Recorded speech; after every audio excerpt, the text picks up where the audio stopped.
Hello everyone, बहुत बहुत स्वागत है आपका अडानी एजुकेशन एकेडमी के यूट्यूब चैनल पर।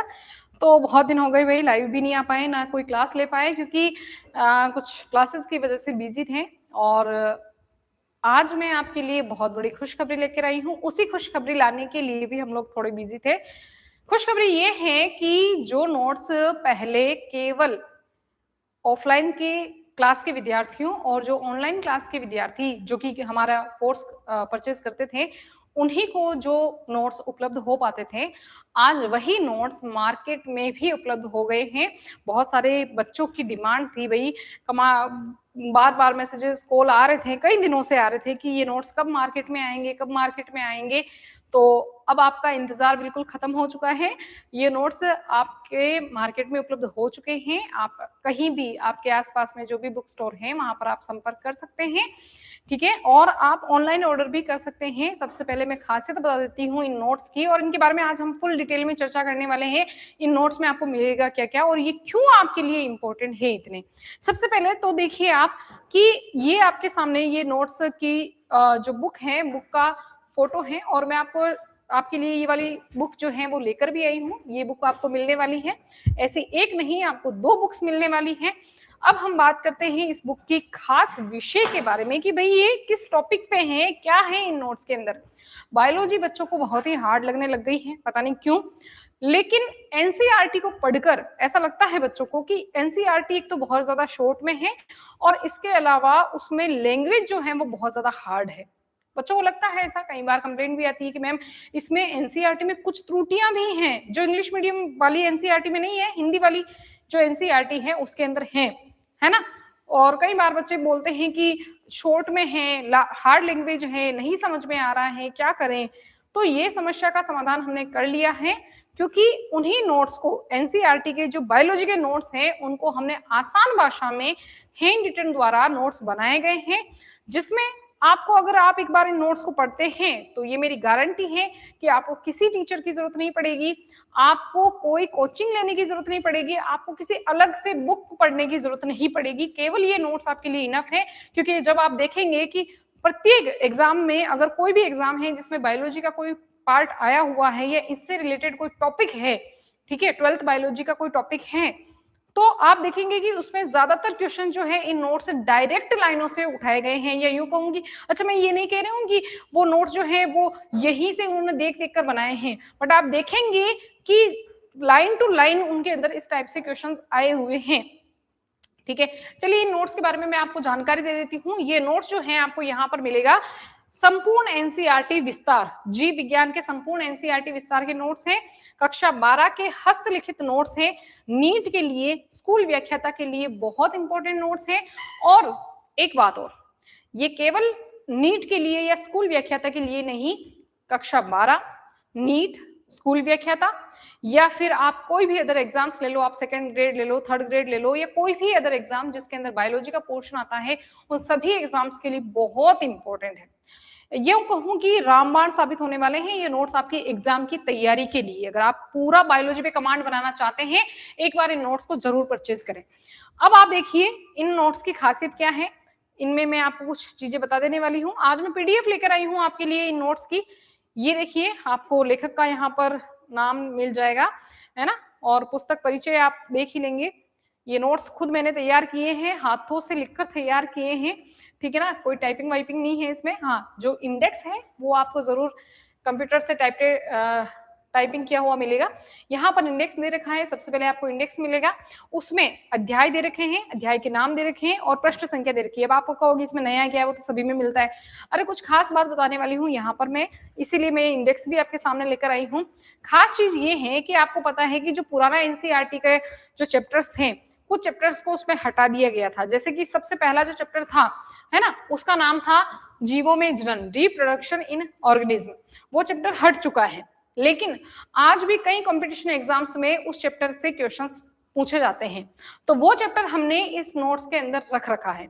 तो जो पहला चैप्टर है वो केवल और केवल कंपटीशन एग्जाम्स के विद्यार्थियों के लिए है, ठीक है ना। तो आप अगर बोर्ड एग्जाम की तैयारी कर रहे हैं या नीट एग्जाम की तैयारी कर रहे हैं तो आपको पढ़ने की जरूरत नहीं है।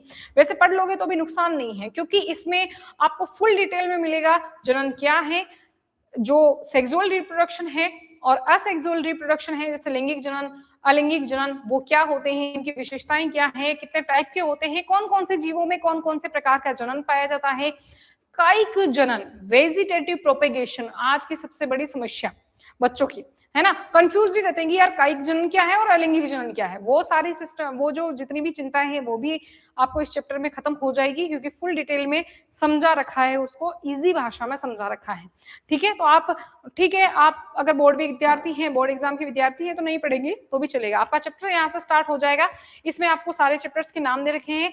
पुष्पी पादपों में लैंगिक जनन, मानव जनन यानी ह्यूमन रिप्रोडक्शन, रिप्रोडक्टिव हेल्थ और principles of inheritance and variations, ये वाले चैप्टर्स आपको इस वाली एक पहली जो बुक है उसमें आपको मिलेंगे। ठीक है, 2 बुक्स हैं इसकी, तो पहली बुक्स में ये चैप्टर आपको मिलेंगे। अब इसकी नोट्स की खास बात क्या है वो देखिए।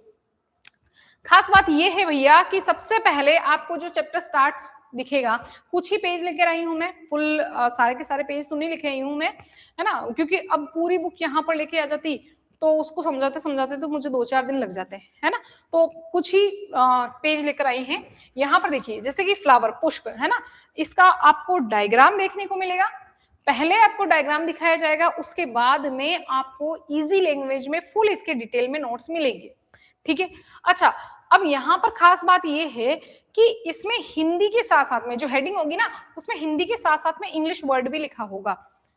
अब आप कहोगे इसमें भी इतनी बड़ी बात क्या है? बिल्कुल बड़ी बात है। आजकल हो क्या रहा है कि जो कंपटीशन एग्जाम्स हैं उनमें होता क्या है कि एग्जामिनर जो है वो इंग्लिश वर्ड को हिंदी में लिख कर दे रहा है। जैसे मान लीजिए कि ये पुष्प व्रंत है, पुष्प व्रंत ना लिखकर वो क्या लिख लेगा, वो पेडंकल लिख लेगा, है ना, बच्चे को लिख लेगा, बताएगा कि ये पूछेगा कि पेडंकल क्या है, हिंदी में लिखाएगा। अब बच्चे समझ नहीं पाएंगे, यार पेडंकल तो नाम हमने कभी सुना ही नहीं है, बट वो क्या है, इंग्लिश नेम है ना, तो हमने यहाँ पर इंग्लिश नेम को ध्यान में रखते हुए हिंदी और इंग्लिश दोनों ही नामों को यहाँ पर लिखा है। ठीक है, चलिए अब देखिए, इसके अलावा आप देख सकते हैं जैसे टेपिटम है, एक बहुत ही इंपॉर्टेंट टॉपिक है, तो उसको भी इस प्रकार से पॉइंट टू पॉइंट लिखा है, पॉइंट टू पॉइंट, ऐसा नहीं कि बहुत सारा भर दिया है, थ्योरी नहीं है, कुछ नहीं करना आपको, बस आपको। चलिए अब आगे देखिए, जैसे कि ह्यूमन रिप्रोडक्शन, तो इसमें इसके अंदर आप देखोगे कि पूरा डायग्राम के साथ समझाया गया है। इसके अलावा एक खास और बात है इस नोट्स की कि इसके अंदर डायग्राम भी होते हैं, डायग्राम, फुल डायग्राम, जितना आपको एनसीईआरटी में डायग्राम नहीं दिखेंगे उतना आपको यहाँ पर डायग्राम देखने को मिल जाएंगे। ठीक है ना, एनसीईआरटी बहुत शॉर्ट है, बट उस शॉर्टकट को भी हमने खत्म कर दिया है। यहाँ पर आपको फुल डायग्राम देखने को मिलेंगे, चाहे आप बोर्ड एग्जाम में आए नहीं आए कोई दिक्कत नहीं है, बच्चे को अच्छे समझ में आना चाहिए। डायग्राम देखकर ही बच्चा समझ पाता है, सिर्फ थ्योरी पढ़ने से समझ में नहीं आता है बच्चे के, है ना, तो यहाँ पर आपको डायग्राम फुल देखने को मिलेगा, हिंदी इंग्लिश देखने को मिलेगी। इसके साथ साथ खास बात यह है कि यहाँ पर कुछ शॉर्ट नोट्स भी आपको देखने को मिलेंगे। शॉर्ट नोट्स जैसे कि आपको कई बार आपने सुना होगा, हर टीचर ये बताता है बच्चे को कि आप शॉर्ट नोट्स बनाओ, शॉर्ट नोट से आपको चीजें फास्ट आप रिवीजन कर सकते हो। तो यहाँ पर सबसे खास बात यह है कि आपको शॉर्ट नोट्स भी मिलेंगे, आपको भी अलग से शॉर्ट नोट्स बनाने की जरूरत ही नहीं पड़ेगी, शॉर्ट नोट्स पहले से ही मिलेंगे। ये शॉर्ट नोट्स ही है एक तरह से, है ना, एक एक लाइन में परिभाषाएं दे रखी है, टॉपिक के बीच में तो वो आएगी ही आएगी, कोई टॉपिक बड़ा सा चल रहा है उसके बीच में तो ये चीजें आएगी, लेकिन उसमें से भी जो इंपॉर्टेंट चीजें हैं उनको बाहर निकालकर एक किसी पेज के ऊपर शॉर्ट तरीके से दे रखा है। अच्छा, इसके अलावा आपको एक और खास बात बता दूं मैं, जैसे कि ये डायग्राम है ना, आपको फुल ऑफ स्पेस भी मिलेगा, बहुत सारा स्पेस मिलेगा। आप अपने तरफ से अगर कुछ लिखना चाहते हैं तो आप इन नोट्स के, वैसे तो आपको जरूरत ही नहीं पड़ेगी, ये मेरी गारंटी है कि आपको अलग से कुछ भी लाने की जरूरत नहीं पड़ेगी। आपको खुद देखोगे कि यार जितना हमने पढ़ा नहीं था, हमने कभी सोचा नहीं था, हमने कभी इस टॉपिक के बारे में इतना नहीं पढ़ा था, वो सारा का सारा इसमें दे रखा है। एनसीईआरटी के अलावा भी बहुत सारी चीजें इसमें आपको मिलेगी। इजी लैंग्वेज है, ठीक है, बहुत ज्यादा इजी लैंग्वेज है, हिंदी और इंग्लिश दोनों का मिश्रण दे रखा है। इतनी भी इंग्लिश नहीं भर रखी है कि बच्चे को समझ में नहीं आया, यार पूरा का पूरा इंग्लिश लिख दिया, मुझे, मैं तो हिंदी विद्यार्थी हूँ। अरे हिंदी में तो लिख रखा है, उसके ब्रैकेट में आपको इंग्लिश देखने को मिलेगी ताकि वो शब्द आपको इंग्लिश में भी समझ में आ जाए। ठीक है, फुल ऑफ स्पेस है, आप आराम से अपने नोट्स उतार सकते हैं। इसके अलावा आप देखिए ये वाला डायग्राम है, जैसे ये मादा जनन तंत्र का डायग्राम है, तो सबसे पहले इसका डायग्राम देखने को मिलेगा। सिस्टमेटिक तरीके से आपको इसके नाम देखने को मिलेंगे। कुछ नाम जो आगे मान लीजिए इंग्लिश में नहीं लिखे जाएंगे तो वो यहीं पर लिख लेंगे, बाकी के सभी के इंग्लिश नेम इनकी जो डिटेल है उस डिटेल के साथ में आपको मिलेंगे। ठीक है, अब जैसे कि यहाँ पर शॉर्ट में भी दे रखा है कि जैसे मान लीजिए प्राथमिक जननांग जो है वो अंडाशय है, तो क्यों है, इसका रीजन दे रखा है, आता है ना सवाल ये। ठीक है। फिर उसके बाद में इसकी फुल डिटेल मिलेगी, अब वो पेज में लेकर नहीं आई हूँ, है ना, डिटेल वाला। इसके अलावा देखिए स्पर्मेटोजेनेसिस है, बच्चों को इतना प्रॉब्लम आती है स्पर्मेटोजेनेसिस की प्रोसेस के अंदर, किसके बाद में क्या बनेगा, स्पर्मेटोगोनिया के बाद में प्राइमरी स्पर्मेटोसाइट आएगा या फिर स्पर्मेटोजोआ आएगा, स्पर्मेटिड आएगा, क्या आएगा। तो शॉर्टकट में दे रखा है यहाँ पर। अब धीरज धरिए, पहले मेरी बात सुनिए कि यहाँ पर शॉर्टकट में भले ही दे रखा हो, लेकिन सिर्फ यहाँ पर ये टॉपिक खत्म नहीं हो जाता, इसके आगे भी आपको इसका फुल देखने को डिटेल में मिलेगा। यानी डिटेल का मतलब कि कैसे ये प्रोसेस स्टार्ट होती है, ठीक है, किशोरावस्था के अंदर क्या होता है, हार्मोन कौन कौन से आते हैं, कैसे ये प्रोसेस स्टार्ट होती है, कैसे चलती है, कब खत्म होती है, कौन कौन से हार्मोन इस पे इंक्लूड होते हैं, है ना, कब ये प्रोसेस चलती है, पूरा आपको डिटेल में नोट्स मिलेंगे, फुल डिटेल में नोट्स मिलेंगे। ये पहले शॉर्टकट में मिलेंगे, फिर आपको डिटेल में, ताकि आप अगर एक बार शॉर्टकट पढ़ लोगे तो डिटेल में आराम से पढ़ सकते हो। अगर आपको पूरे एक बार में थ्योरी दे दी जाए तो फिर परेशानी होती है कि यार इतनी बड़ी थ्योरी को समझ में ही नहीं आता, कि आगे जाते हैं तब तक पीछे भूल जाते हैं कि पीछे था क्या। समझ में आ रही बात। तो आपको यहाँ पर शॉर्टकट में मिलेगा विथ डायग्राम, डायग्राम भी है, कौन सा विभाजन कब होता है ये भी आपको मिल रहा है यहाँ पर। ये देखिए कि भाई ये अर्धसूत्री विभाजन कब होता है, प्राथमिक शुक्राणु कोशिका से द्वितीय शुक्राणु कोशिका बनते समय अर्धसूत्री विभाजन प्रथम होता है, ये भी यहाँ पर मेंशन किया गया है। बच्चों को कंफ्यूजन, जहां जहां कंफ्यूजन होता है ना बच्चों को, वहां पर ये इन चीजों को यहाँ पर आराम से बताया गया है ताकि बच्चे को कोई कंफ्यूजन ना रहे। अब आप इसको देखिए, ये जैसे एक पेज है, इसके ऊपर जैसे ये डायग्राम है ना, ये डायग्राम दे रखे हैं आपको। इन डायग्राम्स को देखकर आप आराम से समझ सकते हो कि ये एम्ब्रियोलॉजी जो है, एम्ब्रियोलॉजी का मतलब भ्रूण जो विकास होता है, एम्ब्रियो का जो विकास होता है वो कैसे कैसे होता है, स्टेप बाय स्टेप लिख रखा है, step by step with diagram. ये डायग्राम्स आपको एनसीईआरटी में भी बहुत सारे ऐसे डायग्राम है इसमें, वो आपको नहीं मिलेंगे। और कई सारे ऐसे एम्ब्रियोलॉजी के भी बहुत सारे ऐसा टॉपिक है, जैसे एम्ब्रियो से वहां पर आपको ये जरूर बता देगा कि गेस्ट्रुला कैसे बनता है, लेकिन गेस्ट्रुला से लेकर प्लेसेंटा बनने तक की जो प्रोसेस है वो आपको एनसीईआरटी में नहीं मिलेगी, लेकिन हमने यहाँ पर दे रखी है इजी लैंग्वेज में। ऐसा नहीं कि घास काट दी, शॉर्टकट में दे दिया, समझ में नहीं आ रहा, फुल डिटेल में आपको मिलेगी। आप टॉपिक लाइन टू लाइन पढ़ते जाएंगे, आपके दिमाग में पिक्चर्स क्लियर होती जाएगी, क्योंकि पिक्चर्स यहाँ पर बनी हुई हैं, आप उनको देखेंगे। और मैं ये गारंटी के साथ में कह रही हूँ कि जो एमएससी तक का टॉपिक है ना, ये क्योंकि एमएससी के अंदर पूछा जाता है बीएससी का, वो भी हमने इसमें इंक्लूड किया है ना, तो कोई कंपटीशन का आपके इसमें बाहर नहीं जाएगा। इतना नॉलेज बढ़ जाएगा आपका कि आपको लगेगा कि बायोलॉजी बहुत ही आसान सब्जेक्ट है, और वैसे भी है, बायोलॉजी सबसे आसान सब्जेक्ट है। अगर हम उसको अच्छे से, ध्यान से और इजी लैंग्वेज में पढ़ें तो वो बहुत आसान है, ठीक है। तो ये आपको देखने को, जिस तरह से ये डायग्राम देखने को मिल रहा है, ठीक है। और उसके बाद में जैसे आप ये देखिए, ये रिप्रोडक्टिव हेल्थ वाला टॉपिक है, इसके अंदर भी आपको डायग्राम के साथ में देखने को मिलेगा, क्योंकि ये डायग्राम्स आते ही है बोर्ड एग्जाम्स में, तो आते ही है ना। तो इस प्रकार से जैसे ये जिफ्ट है, आईयूटी है, गिफ्ट है, इनके पूरे पूरे नेम पूछे जाते हैं कि इसका पूरा नाम बताइए, पूरा नाम क्या है, इसकी डिटेल बताइए, इसका मीनिंग क्या है, ये कब होता है, गिफ्ट किस में यूज में लिया जाता है, आईयूटी किस में यूज में लिया जाता है ना, कौन से ऐसे बंदे जो दंपति होते हैं उनमें कौन सी विधि का उपयोग किया जाएगा। जैसे मान लो कि फॉर एग्जांपल ये आर्टिफिशियल इंसेमिनेशन है, कृत्रिम वीर्यसेचन है, तो साफ साफ लिख रहा है कि ऐसे पुरुष जिसमें शुक्राणु उत्पादन कम होता है। अब क्वेश्चन आ गया कि बताओ ऐसे लोग हैं जिसमें शुक्राणु का उत्पादन कम हो रहा है, उसमें कौन सी वाली विधि का उपयोग आप करोगे। आपको डायरेक्ट देखना है यहाँ पर और लिख लेना है ये वाला आंसर, ठीक है।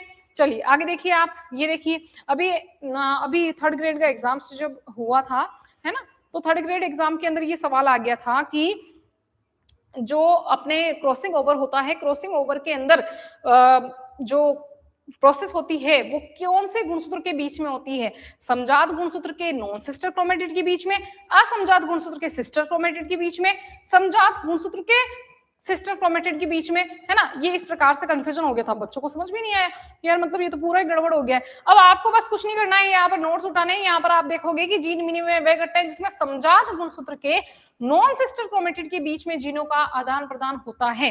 मतलब इतना शॉर्टकट में और इजी लैंग्वेज में दे रखा है, आपको बस ये लाइन उठानी है, आपको ये चीज ध्यान से देखनी है, और आपका इतना बड़ा सवाल जो है वो आराम से हो जाएगा, ठीक है।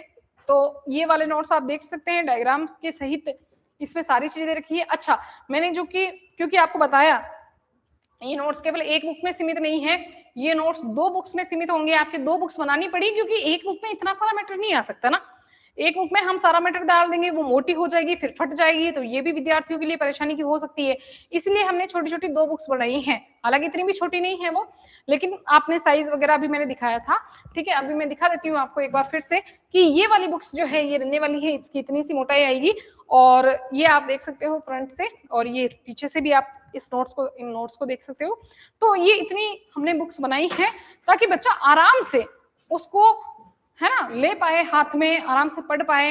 इतनी मोटी मोटी बुक्स होती है, उनको खोलने में बच्चे को दिक्कत आती है, डर जाता है बच्चा देखेगी, इसलिए हमने आराम से 2 छोटी छोटी बुक्स बनाई है। तो 2 बुक्स मिलेगी, पार्ट 1 वो था, पार्ट 2 ये है ना। इसमें वही का वही लेखक का नाम दे रखा है, इंडेक्स आपको यहाँ पर मिल जाएगा। इंडेक्स के अंदर आपको जो बाकी चैप्टर्स हैं वो यहाँ पर मिलेंगे। अब इसमें सेकंड वाले पार्ट में बहुत ही इंपॉर्टेंट चैप्टर्स हैं, बहुत ज्यादा इंपॉर्टेंट। कैसे, देखिए, वंशागति के आणविक आधार, डीएनए, पूरा डीएनए, जितना भी स्ट्रक्चर है डीएनए का, ठीक है, इसके अलावा जितने भी प्रयोग किए गए हैं डीएनए को साबित करने के लिए कि वो हमारा आनुवंशिक पदार्थ है, सारे प्रयोग हो गए। ठीक है, ट्रांसक्रिप्शन, ट्रांसलेशन, सारा का सारा, लेक ओपेरोन सिस्टम, ठीक है, और जैसे कि डीएनए से डीएनए का बनना, है ना, ये सारी प्रोसेस यानी रेप्लिकेशन वगैरह, सारी प्रोसेस वगैरह जो है वो इसमें आराम से डिटेल में डायग्राम के साथ में दे रखी है। जैसे इवोल्यूशन है, विकास, ठीक है, विकास से संबंधित जितने क्वेश्चंस है, अब सबसे ज्यादा क्वेश्चंस जो वहां से आते हैं ना अपने, कौन से वाले, जैसे एक तो अनुकूली विकिरण है, उसके एग्जाम्पल हो गए। इसके अलावा जैसे आपके जो अपसारी विकास है, अभिसारी विकास है, समजात अंग है ना, असमजात अंग है, ये इसके फुल डिटेल में जो जितने उसके एग्जाम्पल हो सकते हैं वो सारे दे रखे हैं। ठीक है, सूक्ष्म जीव का अभी चैप्टर जुड़ा है फर्स्ट ग्रेड के अंदर, जो पहले से अपने तो है ही एनसीईआरटी के अंदर, तो वो है। जे बायोटेक्नोलॉजी, बायोटेक्नोलॉजी में बच्चों को बहुत ज्यादा दिक्कत आती है भैया, बायोटेक्नोलॉजी की समझ में नहीं आती कि उसके वर्ड्स क्या है, कौन कौन से एंजाइम क्या क्या काम करते हैं, सब कुछ दे रखा है, सब कुछ। आपको बाहर से पढ़ने की कोई जरूरत नहीं है, किसी भी कहीं से भी कोई बुक की जरूरत नहीं पड़ेगी, यहाँ से आप आराम से पढ़ सकते हो। जीव समष्टियां, इकोसिस्टम, बायोडाइवर्सिटी एंड कंजर्वेशन, सब कुछ आपको दे रखा है। जैसे ये है एक छोटा सा डेमो है कि जैसे जीव विज्ञान का आणविक है ना, आणविक जीव विज्ञान का मूल सिद्धांत, सेंट्रल डोगमा सिद्धांत जिसे अपन बोलते हैं, ये तो लिख ही रखा है साथ साथ में, इसके ये छोटे छोटे शॉर्टकट में दे रखे हैं ताकि आपको पता चल जाएगी। जैसे डीएनए से अगर एमआरएनए बन रहा है तो इस प्रोसेस को अनुलेखन कह रहे हैं, क्योंकि बच्चों को पता ही नहीं होता अनुलेखन अनुवादन होता क्या है। ठीक है, इस प्रकार से जैसे ये जो आपको दे रखा है, न्यूक्लियोसोम की स्ट्रक्चर दे रखी है। न्यूक्लियोसोम में अभी एक क्वेश्चन आ गया था, न्यूक्लियोसोम में क्या क्या होता है, तो दे रखा है ना, हिस्टोन, अष्टक और डीएनए जो होता है ना, वो न्यूक्लियोसोम में होता है। मतलब ये कुल मिला के डायग्राम है ये, और इसके सारा जो डिटेल में है वो अलग पेज पर आपको मिलेगा, लेकिन मैं सब कुछ नहीं लेके रही हूँ यहाँ पर। जैसे ये इवोल्यूशन है, ठीक है, हार्डी वेनबर्ग सिद्धांत हो गया, है ना, ये इस प्रकार से। जैसे अब आपका जो ह्यूमन हेल्थ एंड डिजीज है उसके अंदर एचआईवी की संरचना वगैरह आती है, वो संरचनाएं आपको देखने को मिलेगी, फुल डिटेल में है सारी की सारी चीजें। अच्छा, इसके अलावा हाँ, इसमें वो ज्यादा नहीं दे रखा है, मतलब दिखाया नहीं है हमने।